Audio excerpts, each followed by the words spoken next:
After the disaster at Arcturus, the Galactic Council's unity collapsed. Species that had stood together for thousands of years now turned on each other, blaming one another for the failed attack. Some wanted to negotiate with humanity. Others called for total war. The council chamber on Praxis 7 became a place of shouting matches and accusations. Admiral Tae-jin didn't give them time to recover. He divided the human fleet into hunter-killer groups, each one assigned to a different council species. They would strike simultaneously, overwhelming the council's ability to respond. It was a strategy that required perfect coordination and absolute brutality.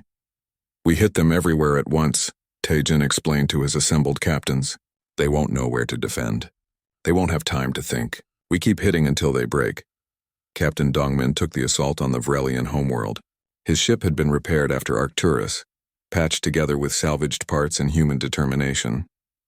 He led a battle group of 20 ships, all of them veterans of the first major battle. The Vrelian homeworld was called Vrel Prime, a paradise planet with light gravity and mild weather. 5 billion Vrelians lived there, going about their lives as if the war was happening somewhere far away. They thought their defenses would protect them. They were wrong. Dongmin's fleet dropped out of faster-than-light travel at the edge of the system.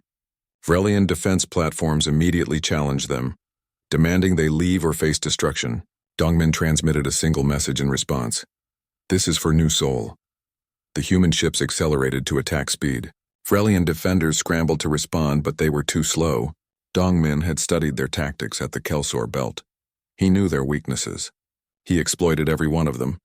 Human ships rammed through the defensive line, trading damage for position. Marines boarded orbital platforms and slaughtered the defenders in close combat. Missiles rained down on the planet's surface, targeting power plants and communications hubs. Within hours, Vrel Prime was burning. Dongmin stood on his bridge and watched cities die. He thought about his daughters. They would have been 7 and 9 years old now if they had lived. They would never grow up, never fall in love, never have children of their own. The Vrelians had stolen that future from them. Now he was stealing the future from Vrelian children. He knew it was wrong. He knew it made him a monster. But he couldn't stop. The rage was too strong, the pain too deep. Commander Bo-Ra took her team deep into Thessian territory. The Thessians were a graceful species known for their art and music. They had supported humanity's extermination because they believed it was for the greater good. Now they would pay for that decision. Bo-Ra didn't target military installations. She went after the things that made Thessian society function: water supplies, food production, medical centers. She used precise strikes that caused maximum disruption with minimal deaths. Then she waited.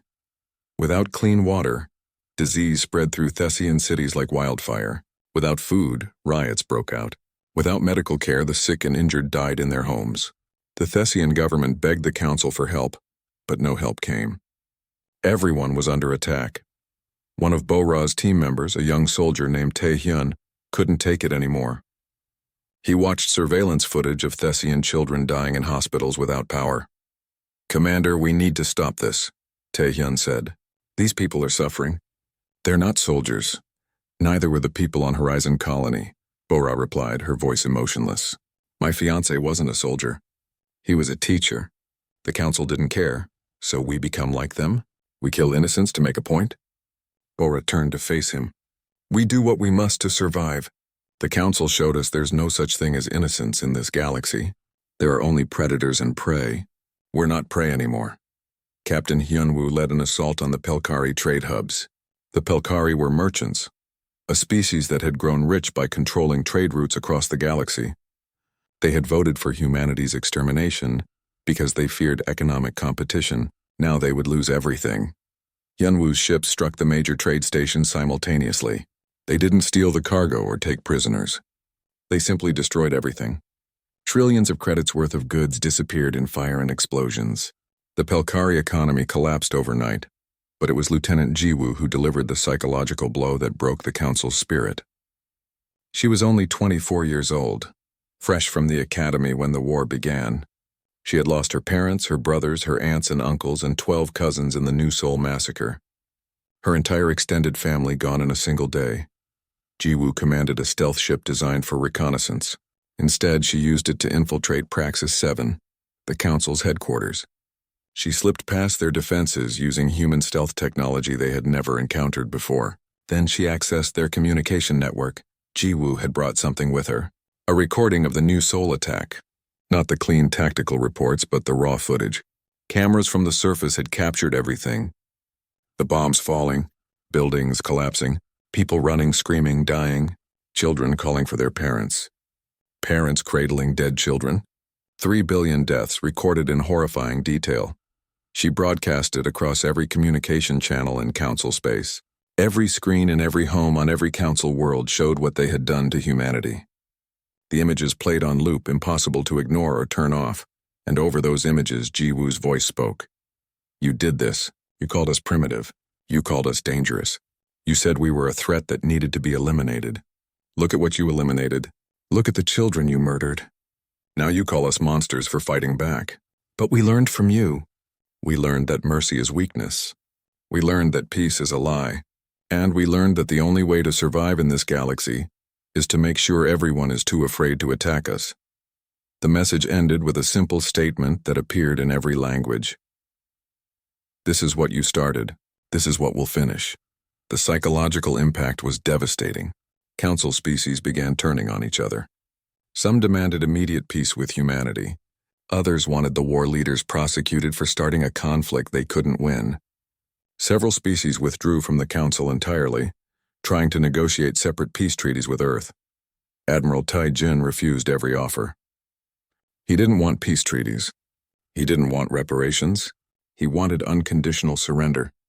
He wanted the Council dissolved. He wanted every single species that had voted for humanity's extermination to face justice. Dr. Yunha continued her research, digging through captured Council records. What she found made her sick to her stomach. The Council had done this before. 17 other species over 2,000 years, all of them from dangerous planets. All of them eliminated before they could become threats. The files contained detailed records, species names, population counts, methods of extermination. The Council kept it all documented, like a company keeping sales records. Each genocide was justified with the same reasoning: protecting the peace, maintaining stability, eliminating future threats. Humanity wasn't the first victim, but they were the first to fight back successfully. They've been doing this for millennia, Yunha reported to Tai-Jin. Thousands of years of genocide hidden behind peaceful facades. Every species that showed potential was eliminated. We're just the first ones strong enough to survive the initial attack. Then we're not fighting for revenge anymore. Tai-Jin said, we're fighting for justice, for all those species that couldn't defend themselves. He gathered the human fleet for the final assault. Praxis 7, the Council's headquarters. The place where humanity had signed the membership accords. The place where their doom had been sealed. Now it would be the place where the Council died. The Council knew they were coming. They fortified Praxis 7 with everything they had left. Defense platforms filled the space around the station. Warships from every Council species gathered for a final stand. Millions of troops prepared to defend the headquarters. Admiral Tai-Jin gave them one final chance. He sent a message demanding unconditional surrender. The Council could disband peacefully. The war leaders would face trial. The genocide would end. It was more mercy than humanity had been given. The Council refused. They believed their fortress was impregnable. They believed their remaining forces could hold against the depleted human fleet. They still didn't understand what they were facing. Very well, Tai-Jin said when the rejection came. We tried peace once. You murdered us for it. We tried mercy. You spat on it. Now you get what you deserve. The final battle for Praxis 7 was about to begin. The war that started with humanity's genocide would end with the Council's destruction. And across the galaxy, every species watched and learned a terrible lesson. Never attack a species from a death world, because they don't fight fair. They don't show mercy, and they never ever forgive. The Kelser Belt floated in the darkness between stars, a collection of asteroids rich with rare metals. The Vrelians had been mining here for centuries, using massive automated platforms and processing stations. 3,000 Vrelian workers lived on the main station, believing they were safe in Council space. They were wrong. Captain Dongmin's task force dropped out of faster-than-light travel at the edge of the system. 12 human warships, all of them retrofitted from civilian vessels. They looked rough and patchwork compared to the elegant council ships, but Dongmin didn't care about appearances. All ships, weapons hot, Dongmin said into his communicator. No warnings, no mercy. Remember, New Soul? The human fleet accelerated toward the mining stations. The Vrelian defenders detected them quickly and started broadcasting messages, asking for identification and intentions. Dongmin ignored every transmission. The Vrelian commander, a being with 4 arms and multiple eyes, grew worried. It sent more messages, demanding the humans stop and explain themselves. It threatened to report this violation to the Council. It reminded them that unprovoked attacks were illegal under galactic law. Dongmin finally opened a channel. "You want to talk about illegal attacks?" he said, his voice cold. 3 billion humans. New Soul. Remember that when you're dying. The human ships opened fire at close range. Plasma beams and missiles tore into the mining platforms. The Vrelian defenders tried to fight back, but they had never faced an enemy that fought like this. Council warfare had rules. Enemies maintained proper distance. They gave each other chances to surrender. They followed protocols that had been established over thousands of years of civilized conflict. Humans didn't care about rules. Humans fought like the predators they were. The UES Indomitable rammed directly into a Vrelian defense station. The impact crushed the station's hull and sent debris flying in all directions. Emergency alarms screamed as the Vrelian crew died from explosive decompression. "Deploy boarding teams," Dongmin ordered. Armored Marines launched from the Indomitable's airlocks. Flying through space toward the remaining stations, they cut through hull plating with plasma torches and poured inside. The Vrelians tried to resist, but they had evolved on a low-gravity world. In close combat with humans, they didn't stand a chance. One Vrelian commander tried to seal himself in a reinforced control room. The human Marines flooded it with poison gas. The Vrelian died choking, his 4 arms clawing uselessly at the door.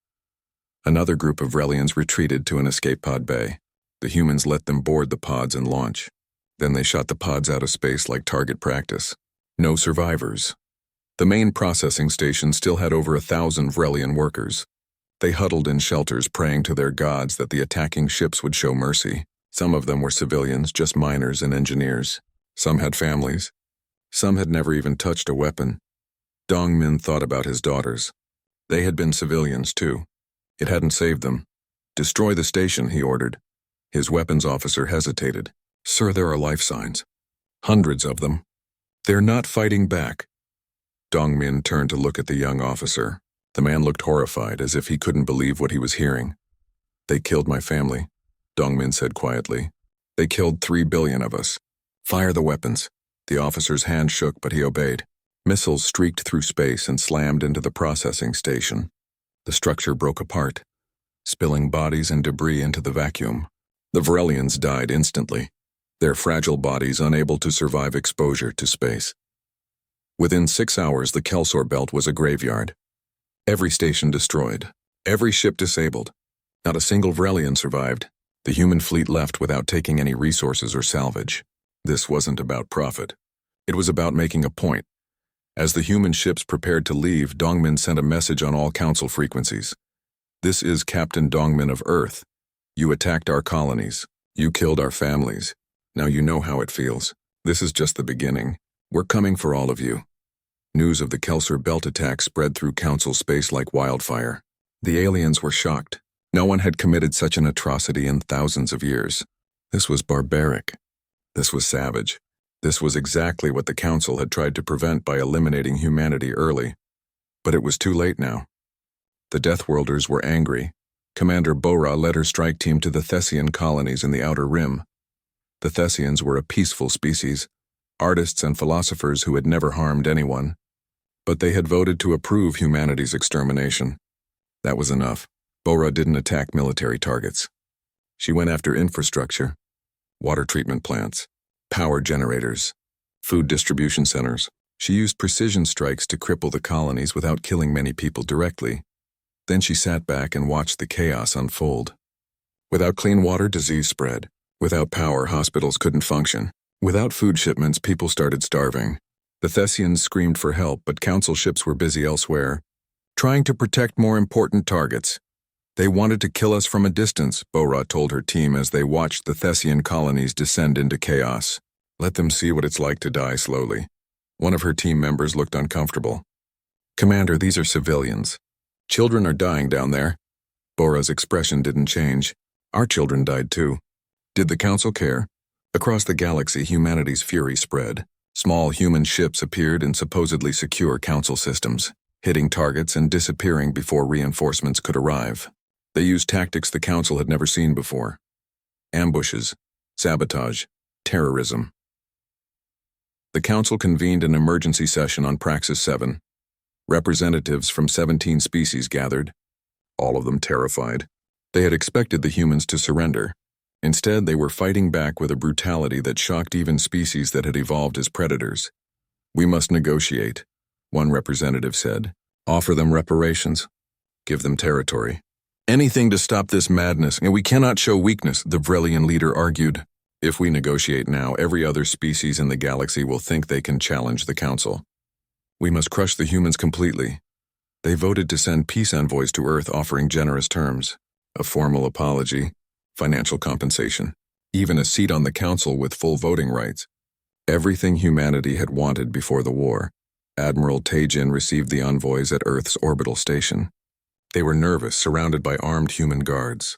The lead envoy, a tall being with blue skin, began his prepared speech about reconciliation and peace. Tajin let him finish. Then he stood up and walked to the window looking out at Earth below. "Do you see that planet?" Tajin asked. "Every human alive knows someone who died in your attack. Mothers, fathers, children, friends, 3 billion people. Gone in a day. We deeply regret the actions of," the envoy began. "I don't want your regrets," Tajin interrupted. "I don't want your apologies. I don't want your money or your territory." "Then what do you want?" the envoy asked desperately. Tajin turned to face them. His eyes were cold, empty of anything resembling mercy. "I want you to suffer," he said. "I want every Council species to know what it feels like to be hunted, to be afraid, to lose everything. And then when you're broken and bleeding, I want you to remember that you did this to yourselves." "But that's genocide," the envoy whispered. "No," Tajin said. "It's justice.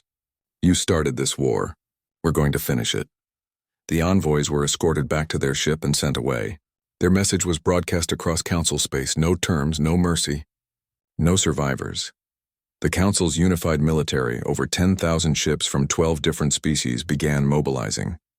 They would crush Earth once and for all. They would show these Deathworld barbarians that the Council had not maintained peace for thousands of years by being weak. Admiral Tajin watched the Council fleet assemble on his strategic displays. Any normal commander would have been terrified. The human fleet was outnumbered 5 to 1, outgunned, outmatched by any conventional measure, but Tajin smiled. The Council was finally doing what he wanted. They were gathering their forces in one place. They were coming to him. "Send a message to all human ships," Tajin ordered. "The Council fleet is mobilizing. I'm sending them coordinates for where we'll make our stand. It's time to show them what happens when you fight a species from a death world." He pulled up the star map and pointed to a system that made his officers go pale.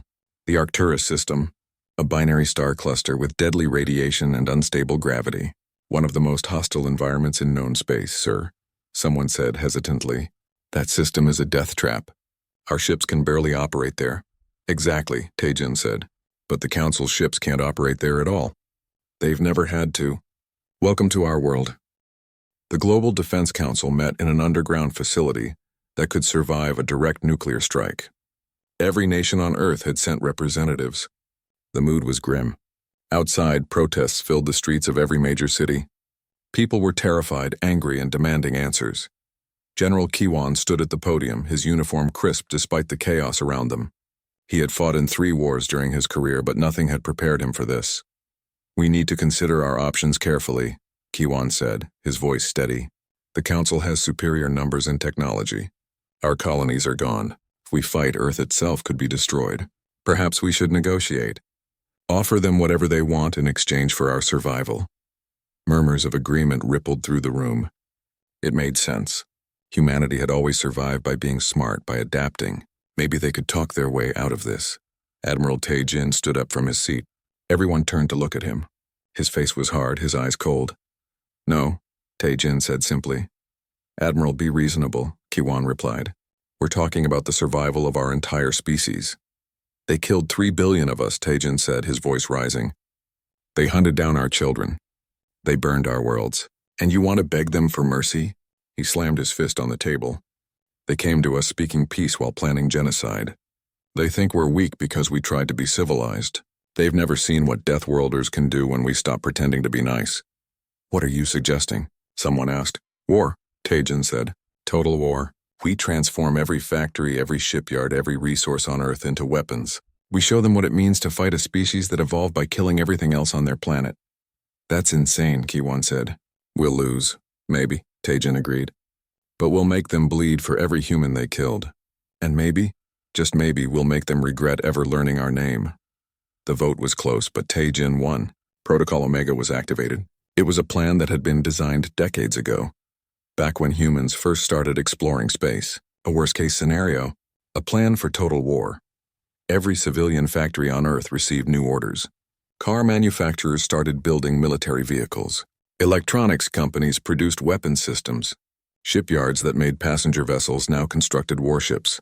The entire planet became one massive war machine. Commander Bora led the Recon Division's most elite unit. She was 30 years old. Trained in special operations, and before the Council's attack, she had been planning her wedding. Her fiancé had been visiting family on Horizon Colony when the Vrelians struck. Now Bora had a different mission. Tajin had given her team simple orders: gather intelligence and make the Council bleed. Bora's ship, a small stealth vessel called the Shadow, crossed into Council space without being detected. They moved through the darkness between stars, scanning for targets. Got something, her sensor operator said. Small research outpost. Looks like it's studying something. Maybe 20 aliens stationed there. Take us in, Bora ordered. They hit the outpost at night, local time. Bora's team moved through the corridors wearing powered armor that made them look like metal demons. The aliens tried to fight back, but they were scientists, not soldiers. It was over in minutes. Bora found what she was looking for in the central computer: star charts showing Council fleet positions, supply routes, and military installations. But she found something else too. Research files. The Council had been studying humanity since first contact, analyzing human psychology, biology, and culture. There was a file labeled Deathworld Protocol. Bora opened it and read. Her hands started shaking. The Council had done this before. 17 other species over the past 2,000 years, all of them from dangerous planets. All of them strong, aggressive, or too technologically advanced. The Council found them, welcomed them, studied them, and then wiped them out. Humanity wasn't the first, but Bora swore they would be the last. Take everything, she told her team. Every file, every piece of data. Then burn this place to the ground. Back on Earth, Dr. Yunha worked in a laboratory studying the biological data they had collected on Council species. She was a xenobiologist, someone who studied alien life. Before the war, she had been excited about meeting aliens. Now she was looking for ways to kill them. The data she found was shocking. Every single Council species came from worlds that were paradise compared to Earth. Low gravity, mild temperatures, no major predators. They had evolved in safety, developing their intelligence without facing constant threats. Yunha pulled up Earth's evolutionary history for comparison. Humans had evolved alongside saber-toothed cats, cave bears, and poisonous snakes. They had survived ice ages, plagues, and natural disasters that would have wiped out any Council species. She ran simulations and found something interesting. The average Council alien could survive about 2 Earth gravities before their bones started breaking. They couldn't handle temperature swings of more than 10 degrees. They had almost no tolerance for pain because they had never needed to develop it. We don't just come from a death world, Yunha reported to Taijin. We are the death world. Everything about us is designed to survive in conditions that would kill them. Our bones are denser. Our muscles are stronger. We can function with injuries that would put them in shock. Can we use this? Taijin asked. Absolutely, Yunha said with a cold smile. We've been fighting with one hand tied behind our backs, trying to be civilized. If we stop doing that, if we fight the way Earth taught us to fight, they won't stand a chance. Captain Dongmin watched as his ship, the Indomitable, underwent a complete refit. Engineers had stripped out everything that wasn't essential. The comfortable crew quarters were gone, replaced with ammunition storage. The dining halls became armories. Life support was reduced to bare minimum levels. She won't be pretty anymore, the chief engineer told him. But she'll hurt them. Dongmin ran his hand along a bulkhead. The ship had been designed for peace, for transporting colonists and supplies. Now it was being turned into a weapon, just like humanity itself. I don't care about pretty, Dongmin said. I care about revenge. All across the Sol system, similar transformations were happening. Merchant ships became raiders. Science vessels became spy ships. Even old mining haulers were being fitted with weapons and armor. Admiral Tae-jin stood in the war room, surrounded by holographic displays showing Earth's military buildup. It wasn't enough. They still didn't have the numbers to face the Council in an open battle. But they didn't need to win a fair fight. They just needed to make the Council suffer. We have the element of surprise, Tae-jin told his gathered officers. They think we're beaten. They're waiting for us to surrender. Instead, we're going to hit them where it hurts. We're going to show them that you don't poke a Deathworld species and expect to walk away. Commander Bo-ra returned from her mission and delivered the intelligence she had gathered. Tae-jin studied the Council fleet positions, the supply routes, the locations of civilian infrastructure. They've never fought a real war, Tae-jin said. For thousands of years they've had peace. They've forgotten what it means to be afraid. We're going to remind them. He pointed to a system on the star map, the Kelsor Belt. It was a major mining operation run by the Vrelians, the same species that had attacked New Sol. Thousands of alien workers. Billions in resources. Lightly defended, Captain Dongmin, Tae-jin said. How would you like to draw first blood? Dongmin stepped forward, his jaw set. He thought about his wife's laugh, his daughter's smiles, all the things the Vrelians had stolen from him. It would be my honor, sir, he said. The human fleet prepared to launch their first offensive. Ships that had been peaceful explorers were now instruments of war. Soldiers who had dreamed of meeting aliens now dreamed of killing them. Earth's transformation was complete. The species that had come to the galaxy in peace had become something else. Something terrible. Something that would make the Council wish they had never heard of humanity. The Deathworlders were done being kind, and the galaxy was about to learn what that meant. Admiral Tae-jin stood on the bridge of the UES Harmony and watched the stars bend around them as they dropped out of faster-than-light travel. Before them floated Praxis 7, a massive station that looked like a silver flower blooming in the darkness of space. This was the heart of the Galactic Council, home to 17 different alien species that had lived in peace for thousands of years. Beautiful, isn't it? Ambassador Hee-jin said beside him. She wore formal diplomatic robes. Her face calm despite the nervous energy Tae-jin could feel radiating from everyone on the bridge. This was humanity's first real meeting with aliens. Everything had to be perfect. Let's hope they think the same about us, Tae-jin replied. The next 3 weeks passed like a dream. The aliens welcomed humanity with open arms. They showed Hye-jin their technology, their art, their history. They called humans fascinating, brave, and strong. The Council voted to grant Earth provisional membership, a rare honor for a newly discovered species. Tae-jin met alien admirals who spoke of peace and cooperation. They seemed genuinely interested in human military tactics, asking detailed questions about Earth's defenses, colony locations, and fleet positions. Tae-jin answered honestly. Why wouldn't he? These were going to be humanity's allies. On the final day, the Council held a grand ceremony. Hee-jin signed the membership accords while thousands of aliens watched and cheered. Tae-jin felt pride swell in his chest. Humanity had made it. They were part of something bigger now. The human fleet departed Praxis 7 and began the long journey home. Tae-jin planned to recommend immediate cultural exchange programs. Maybe some joint military exercises. The future looked bright. Captain Dongmin commanded the UES Indomitable, a colony transport ship orbiting New Sol. The colony had been humanity's first successful settlement beyond Earth's solar system. 2 million people called it home. Dongmin's wife and 2 daughters lived on the surface. He video-called them every night. On the night of the attack, Dongmin was reviewing supply manifests when his tactical officer shouted an alert. Dozens of unknown ships had just appeared in the system. They weren't broadcasting identification codes. Hail them, Dongmin ordered, confusion in his voice. The colonies weren't scheduled for any visitors. The unknown ships opened fire instead of responding. Plasma beams lanced through space and struck New Sol's orbital defense platforms. The platforms exploded like fireworks, their crews vaporized instantly. "Shields up! Battle stations!" Dongmin screamed, but it was already too late. The enemy ships moved with practiced precision. They knew exactly where every defense satellite was positioned. They knew the colony's weak points. They had planned this. Dongmin watched in horror as the alien fleet bombarded New Seoul from orbit. Cities disappeared under waves of fire. The communications channels filled with screams, then went silent one by one. He tried to call his family, but the surface networks were dead. "We need to help them," his weapons officer shouted. "We can't," Dongmin said, his voice breaking. The Indomitable was a transport ship barely armed. The enemy had 60 warships. "Get us out of here. We need to warn Earth." As the Indomitable's engines powered up, Dongmin took one last look at New Seoul. The planet's surface glowed red with fire. 2 million people gone. His family gone. The alien ships didn't pursue them. They were too busy making sure nothing on New Seoul survived. Similar attacks hit Horizon Colony and Terra Nova simultaneously. 3 billion humans died in a single day.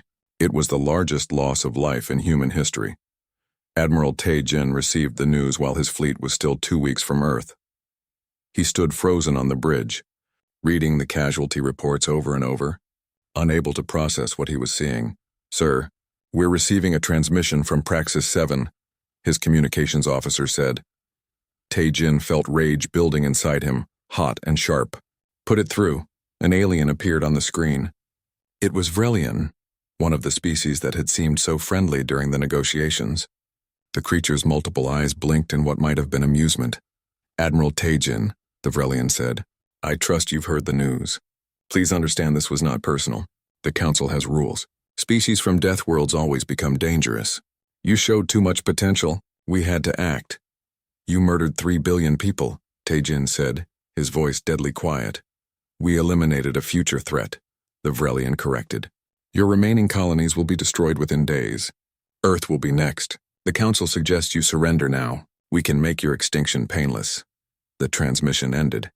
Tae-jin stood there, his fists clenched so hard his nails drew blood from his palms.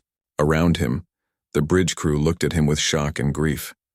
Some were crying. Others looked ready to break something. "Sir, what are our orders?" his second-in-command asked. Tae-jin pulled up a star map. The human colonies were scattered across this region of space, each one lightly defended. The Vrelian fleet could hit them one by one, and humanity couldn't stop them. Not with conventional tactics. Not with the limited forces they had. But humans hadn't survived Earth by being conventional. "Send an emergency message to all human ships," Tae-jin ordered. "All vessels are to retreat to the Sol system immediately. No exceptions." "What about the remaining colonies?" someone asked. Tae-jin felt something cold settle over him. The person he had been 3 weeks ago, the diplomat who believed in peace and cooperation, was dead. What remained was something older, something that had helped humanity claw its way to the top of Earth's food chain. "They're already dead," Tae-jin said. "The Vrelians just don't know it yet." Captain Dongmin's heavily damaged ship limped into the Sol system 5 days later. He had pushed the engines beyond their limits, burning out half the ship's systems to get there in time. He needed to report what he had seen. He needed someone to know what the Council had done. When Dongmin finally stepped off his ship at Earth's primary orbital station, security officers were waiting for him. They escorted him immediately to a military bunker buried deep beneath the surface. Admiral Tae-jin was there, along with Earth's top generals and politicians. They looked tired, angry, and scared. "Captain Dongmin," Tae-jin said, "I'm glad you made it. I need you to tell me everything you saw at New Seoul. Every detail, every ship, every weapon." Dongmin did. He described how the Vrelians had moved, how they had fought, how they had shown no mercy. When he finished, the room was silent. "They think we're weak," Tae-jin finally said. "They think because we came in peace we don't know how to fight. They've never seen what humans can do when we stop being kind." Tae-jin pulled up files on his display. Military schematics, weapons designs, plans that made Dongmin's blood run cold. "The Council is about to learn what it means to fight a species from a death world," Tae-jin said. "And we're going to make them suffer for every single human they killed." The Council's unified fleet was the largest military force assembled in galactic history. Over 10,000 warships from 12 different species filled the void of space. Their formations stretched for hundreds of kilometers, perfectly organized and disciplined. Admirals from across the galaxy commanded sections of the fleet, each one confident in their superior numbers and technology. They were sailing straight into hell, but they didn't know it yet. Admiral Tae-jin watched them come. The human fleet waited in the Arcturus system, a nightmare of binary stars that bathed everything in deadly radiation. The gravitational fields shifted constantly, making navigation treacherous. Temperature swings could go from freezing to boiling in hours. It was exactly the kind of place that would kill any normal species. But humans weren't normal. Council fleet is entering the system, the sensor operator reported. They're requesting we move to neutral territory for the engagement. Tae-jin laughed, a harsh sound without humor. Tell them we're comfortable here. If they want to fight us, they can come get us. The council commanders were furious. This wasn't how civilized warfare worked. Battles were supposed to happen in safe neutral zones. Both sides maintained proper distance. They followed the established rules. This human commander was violating every protocol. But what choice did they have? They had come here to crush humanity. They couldn't turn back now. The council fleet advanced into the Arcturus system. Immediately problems began. The intense radiation interfered with their sensors. Ships designed for peaceful, stable environments started showing system malfunctions. Crew members reported feeling sick from the radiation exposure despite their shielding. This is insane, one council admiral transmitted. This environment will kill us all before we even engage the enemy. Then we finish this quickly, the Vrelian Supreme Commander replied. All ships, attack formation. Overwhelm them with numbers. The council fleet moved forward in perfect formation, thousands of ships advancing like a wall of steel. It should have been unstoppable. It should have terrified any opponent. The humans accelerated straight toward them. Captain Hyun-woo commanded the UES Retribution, a heavy cruiser that had started life as a cargo hauler. He stood on the bridge watching the massive council fleet grow larger on his displays. His crew looked nervous. They were outnumbered, outgunned. Any sane person would be afraid. All crew, listen up, Hyun-woo said over the ship's intercom. Our ancestors survived ice ages. They survived plagues that killed millions. They climbed to the top of a planet that was constantly trying to kill them. That council fleet, he pointed at the display. They're from soft worlds. Easy worlds. They've never had to fight to survive. We have. Let's show them what that means. The human fleet split into smaller groups, moving in patterns that seemed random and chaotic to the council commanders. They weren't maintaining formation. They weren't following any tactical doctrine the aliens recognized. It was like watching wild animals attack. Entering radiation storm, Hyun-woo's navigator warned. Radiation levels at critical. Ignore it, Hyun-woo ordered. Dose the crew with anti-radiation meds and keep going. The Retribution plunged into a radiation storm that should have been lethal. The council ships veered away from it, their commanders unwilling to risk their crews. But humans had evolved on a planet with barely adequate magnetic shielding. Their bodies could take radiation doses that would kill a council species 3 times over. The human ships emerged behind the council's front line. Now the council's numerical advantage meant nothing. They couldn't fire without hitting their own ships. All weapons fire at will, Hyun-woo ordered. The Retribution's cannons opened up at point-blank range. Council ships exploded as plasma beams punched through their hulls. The aliens tried to maneuver away, but the unstable gravity fields made their movement sluggish. Human ships designed to handle Earth's variable gravity adapted easily. Across the battlefield, the same scene repeated. Human ships dove through radiation zones, endured gravitational fluctuations, and operated in conditions that crippled council vessels. The aliens had superior technology, but it was all designed for safe, stable environments. Nothing in their doctrine prepared them for this. Admiral Tae-jin coordinated the battle from his flagship. He watched council formations break apart as captains panicked and fled the hostile conditions. Some ships tried to retreat to safer areas of the system. Human vessels hunted them down like wolves chasing wounded prey. Council Command is requesting negotiations, his communications officer reported. Tell them to surrender, Tae-jin said coldly. They're asking for a ceasefire. They want time to evacuate their wounded. No ceasefires, no mercy. They gave our colonies none. A Vrelian battleship tried to ram one of the human destroyers in a desperate move. The human captain simply accelerated, using the unstable gravity to slingshot around the larger ship and rake it with weapons fire. The Vrelian battleship split in half, its crew exposed to hard vacuum and deadly radiation. Captain Dongmin fought his way through a wing of council fighters.